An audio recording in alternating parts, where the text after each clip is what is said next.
toast. A toast. To fallen comrades. To fallen comrades. Show them what it is. So there you go. Am I shilling it right? Yeah, there is this working? Yeah. Cool. We got Iron Fist and Power Man. Power Man. Hero for hire. And we got Daredevil too, but you know he's not quite as cool as these two. They look like beer glasses, but you know this one all you can serve is punch. I laughed a lot more the first time I heard it. Yeah. But wow, as you may have noticed, we lost a couple people since the last video. Will and Casey, they're on vacation, which is code for beaten up and stuffed in the broom closet. So, you know, we're not gonna dwell on that too much. Howard's here picking up some slack. I've got comics to share with you. Should we just jump in? Yeah, why not? Go for it. Hey, you know, if you happened to watch Late Night with Seth Meyers last night, you would have seen Brian Michael Bendis shilling his new TV series, Powers, based on his long-running comic book, Powers. And to celebrate the new TV show, we've got a new Powers #1 coming out. Yes, your favorite well, not superpowered investigators. Superpowers for like a minute there. Yeah, investigators of superpowered crimes are back on the cases again with new stories, new characters, a new wave of powers hitting the town, and they've got their work cut out for them. It's almost like it's all new. All new powers, but they didn't call it that. Now, you had a nice beginning there, but I'm bringing you the end of something that also has, you know, a media tie-in coming up, but one that the company may not want you to watch at all. If you've been on the internet at all in the last year or so, you may have heard of the debacle that is the new Fantastic Four movie coming out. Is Marvel trying to bury the Fantastic Four in comics? Who knows? But if they're doing it, this is where it's starting. This is The End is Forever, Part 1. Fantastic Four, number 642. Yeah, I know this volume of Fantastic Four started like last year, but you know how Marvel numbering works, just go with it. James Robinson and Leonard Kirk are capping off their run on Fantastic Four, sort of revealing the big mastermind behind every single terrible thing that's happened this volume. Ben Grimm being framed for the Puppet Master's murder, Johnny Storm losing his powers, apparently Invisible Woman went all malice again. There's just been a general, like, crap load of bad times for Fantastic Four, and it's looking like they're just going to continue. Also featuring appearances by the least loved reboot ever. Okay, how many parts is this ending going to be? Probably 4. 4, of course. Yeah. We've also got another beginning this week with a new series from Dynamite, picking up some of the tailings of last year's Twilight Zone series. New 4-part series, Twilight Zone Shadows and Substance. First 2 issues are going to follow one storyline, and then the other 2 issues pick up another storyline loosely tied together. They're also kind of loosely tied together with episodes of the classic Twilight Zone series. Mark Ronner, local writer, is doing the writing chores on this. Pretty mind-blowing stuff, actually. When you piece together, if you've followed the old classic series, read the new stuff, you see tie-ins coming across in the stories. It's doing a really good job of pulling that together.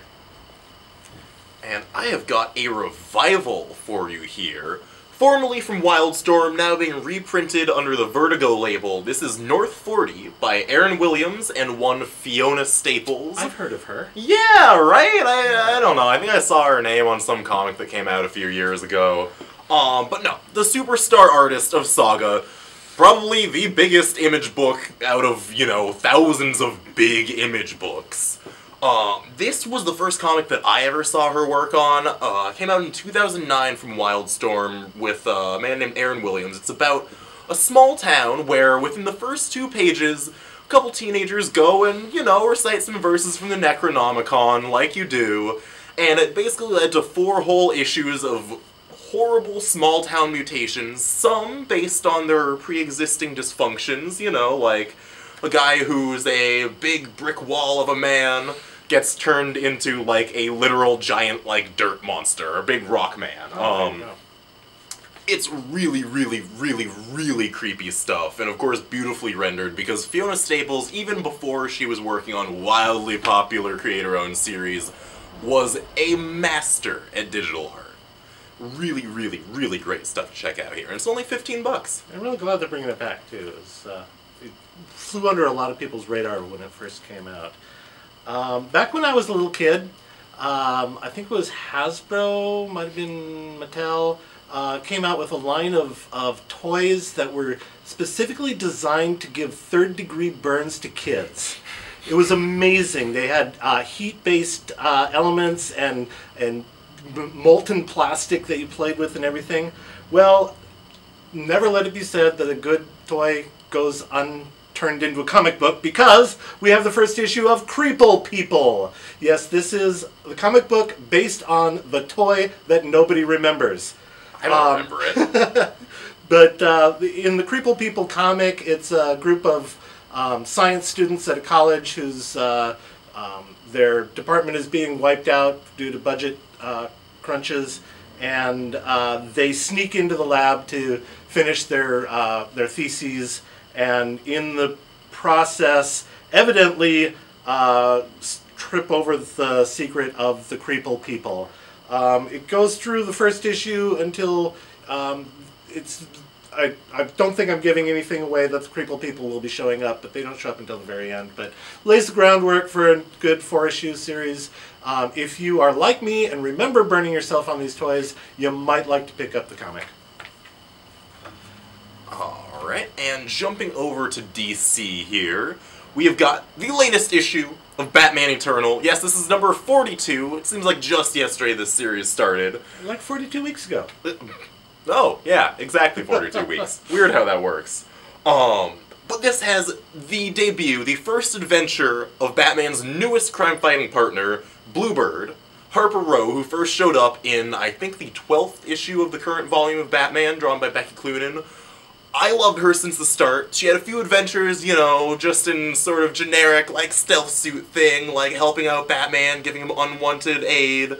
And now she's finally got her own costumed identity, a really, really big gun, and more than a few gadgets, which she has a bit of trouble using. Like, you know, how do they keep track of what's in all those pouches? But the entire Bat family has fallen to the Mad Hatter's plots, and it kind of falls on her to go and save the entire city. Really, really cool issue here. Got a pretty varied art team. Last issue was Joe Quinones, now they've got this guy, Jed Doherty, who's been doing some really cool art for DC lately. Hopefully we're going to see more from him.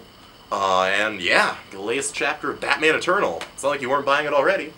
There you go. And hot on the heels of last year's Conan meets Gru, we've got the Gru team back together. Sergio Aragonés and Mark Evanier with Stan Sakai doing the colors on it. Gru, Friends and Foes kicks off this week. Yes, it's going to be a 12-parter this time. It's Gru traveling the world as he does with his faithful dog, Roberto. This time they're running into friends and foes that they have met up with in the past. So every single time Gru walks onto a panel, you've got people running away from him. It is pretty intense. The first issue here meets up with a pirate crew that he ran into many, many years ago. They're back again, sailing the high seas.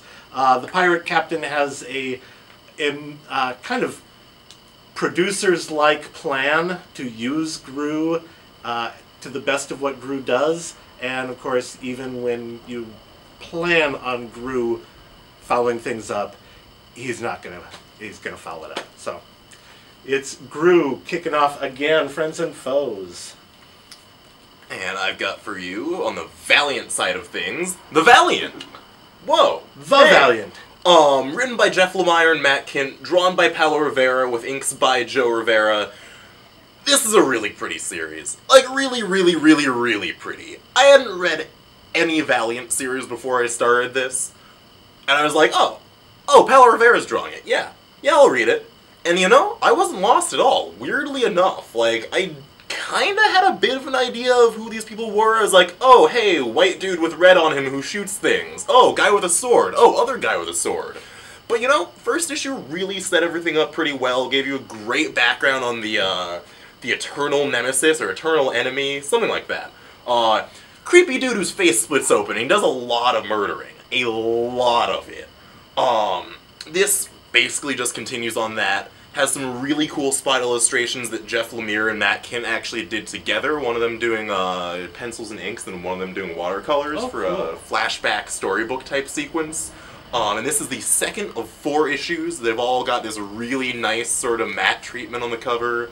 Really prestigious series going on here. You can tell that Valiant's really just trying to push the quality over the quantity at this point. And speaking of Valiant, they've got another new #1. I just realized all of my books this week are #1s. Whoa. That's interesting. And they also have a lot to do with time travel. This one, Fred Van Lente and Clayton Henry kick off their new series, Ivar, the Timewalker. This ties in with a lot of the history of the Valiant universe. The Timewalker is part of a race of Timewalkers that try to keep the time stream flowing properly, as Timewalkers tend to do. They could probably use a couple of those over in the Marvel Universe. And Marvel Universe could use one as well, but hey, he might get over there. Who knows? But in this point, he's just running through time today, picks up a woman from our present and takes her along with him for the ride. Check it out. It's kicking off this week. It'll be a fun ride. And another fun ride that's just started. This is the second issue of Rumble by the regular BPRD team of John Arcudi and James Herron and Dave Stewart, because, you know, he colors everything.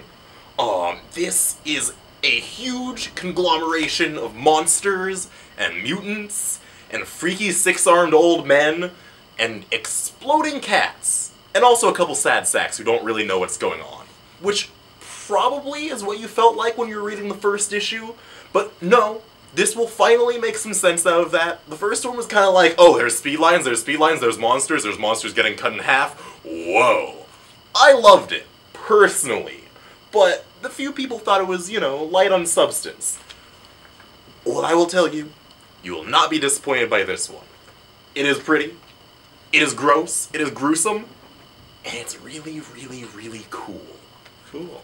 We'll check that one out as well. And never give up, never surrender. It is time for Galaxy Quest to hit the space lanes once again. Yes, the journey continues with all your favorite characters from the Galaxy Quest movie hitting in their new 6 issues series, I believe it is, from IDW. They are picking up on some loose ends that was left at the end of the movie. I don't want to give too much away if you haven't seen the movie yet. Yeah. But there's so many movies to watch. The Deus Ex Machina of the movie is a little bit of a time reset, and unfortunately that time reset echoed across the entire galaxy. And so they have to deal with some of the things that got reset that probably would have been better off if it hadn't gotten reset, but there you have it. It got reset, and so everything is not quite the way it was. More alien races in trouble, all calling on the hapless crew of the, what was it called? The NSEA Protector, yes, to pull their fat out of the fire, as it were. The crew is actually getting pretty good at piloting this spaceship that was just a prop when they first started learning on it, but there you go. And, because it's that time of the month, when I have to talk about this book, I have the latest issue of Batman and Robin here for you. Yay! Damian is back. Like, really, really, really back. Like, they brought him back, and then he kind of came back again, and then came back again. But he's really here to stay. And he's really, really, really super, you could say. For once, the cover isn't lying. Like, the whole first scene of this comic is him going to beat up a bunch of criminals and then getting shot a whole bunch of times. Just kind of being like, oh yeah, whatever, it's cool. I'm Superman now, pretty much. But now that Damian's returned from Apocalypse, he has these sort of mysterious superpowers that he's gotten, and instead of just immediately trying to figure out what's going on with that, he takes some time to, you know, just be alone by himself, because apparently being dead wasn't enough alone time. His sort of first act here, you know, besides beating up criminals, is more a mission of mercy, dealing with some plot threads from earlier in this series during the hunt for Robin. I'm not going to say much more about this, because it's actually a kind of touching moment. What? Damien is thinking before he acts. Crazy, right? And on a mission of mercy. Right? Our little boy's growing up. Oh man, character development. It's been so long. But yeah. Typically stellar work from Tomasi, Gleason, Gray, and Khalees. Excellent. I think that's all we have to talk about today. There's lots of more comics out on the shelves. Come by. It's New Comic Book Day. And hope to see you at the shop. Thanks, everyone.